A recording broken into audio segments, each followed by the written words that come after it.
অভিষেক না? আরে ভাই কি খবর? কি রে ভাই নদীর ধারে বসে আছিস কেন? এই মন মেজাজ ভালো না ভাই। কেন ভাই কি হলো আবার? এই কি আর বলবো, একটা বালের ক্যামেরাম্যান পেয়েছি, যখনই ভিডিওতে ডাকি তখন উজা হয়ে যাবে না। ছাড় তো আর ওইসব, চল নদীর চাকে আসি। না ভাই ভাল লাগছে না। আরে চ না বাড়া, চ না, তুই চ খেয়ে আসি চ।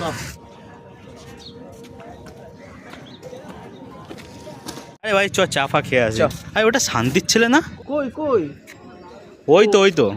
ও ওই শান্তির ছেলে, ও তো আমার ক্যামেরাম্যান। চল চল মানে ধর দেখি কি করছে দেখি, চল চল কি এ তুই শান্তির ছেলে না?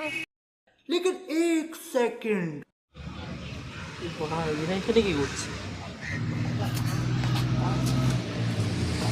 পালাচ্ছে পালাচ্ছে পালাচ্ছে, ধর ধর ধর ধর ধর গিয়ে পালা। এই দাঁড়া দাঁড়া দাঁড়া। তুই আমাকে সেদিনকার বললি যে তুই তো বসে কোথায় যাচ্ছিস, তুই এখানে কি করছিস তুই? হ্যাঁ শ্যামবাজার। আজ তোর পিছনে কি সময়? এই তো এই তো এই তো বাড়া, এই পকেটে। এটা কি এটা কি এটা কি এইটা? ধর ধর।